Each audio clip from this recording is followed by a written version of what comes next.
our facility garage for facility update part 5. So as you can see, we're at our 6th Grand Prix of the season, of Season 2, starting at Spain. So we're basically at the quarter point of the season, so I thought it would be a good time to check upon our facilities and see how they're doing. So if we look at our aerodynamics side, we can see we have 5 upgrades, and I think it's kind of cool to see that we now have an actual proper wind tunnel. Before we had some guy just spraying wind over with a hose. So it's nice to actually see a proper wind tunnel. So that's definitely a big improvement. 5 upgrades aerodynamics side.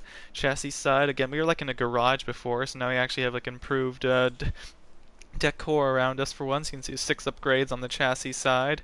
Personnel still 5 upgrades with our triple screen simulator over here, so that stayed about the same. Powertrain wise, again, 5 upgrades, and I think we upgraded from like a garage area to like an actual nice area to work on our engine. And durability wise, I think we're also in a garage, so now it's actually, we have our little weird, I don't know what those things are called, like the wheel shakers, I guess, to test suspension, so that's definitely a big improvement. 7 out of 12 things to the durability side. I would say that's definitely one of our strongest areas. And finally, marketing, 2 upgrades out of 6. So it stayed about the same. I think like 1 upgrade since last time. So if you look at the R&D side, we can see that on the durability we have 9 out of 27 upgrades, and we're in the middle, but I feel like we're still actually pretty strong in terms of durability wise. You can see 9 out of 27 upgrades. Powertrain 9 out of 23 on this side, but we're closer to the bottom. I believe that's 8 out of 11. 8 out of 11 teams on the powertrain side, so we got some work to do. Chassis side, 12 out of 23, and we're the 4th best chassis, so that's actually looking really good so far. And finally, aerodynamics, 11 out of 24 upgrades, and we are 9th out of 11 teams. So aerodynamics not doing too well, but chassis is doing really well. So overall, we're actually the 7th best team, right in front of Alfa Romeo and behind Racing Point.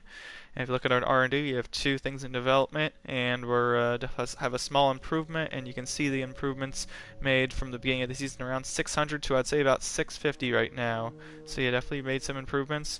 Vehicle-wise, you can see our power units after 5 races. You can see that our biggest thing is actually our internal combustion at 61%. Everything else is not really that worn, so that really shows our durability is working really well. See gearbox-wise, 37%, 49% after 5 races. So I'd say, again, gearbox and power unit all doing really well, very durable. Look at the corporate side of things. We still have our 3 sponsors and our main sponsor, Pacifico. Look at our contracts, and unfortunately, we're still with our reserve driver, who's been pretty embarrassing this whole season. I think he's been like last and like off by 2 seconds in qualifying, or even more. Hopefully, definitely our next contract, we're definitely going to get a good driver. Hopefully we can get that pretty soon. You can see here's our team balance as a reserve driver, doing pretty well here.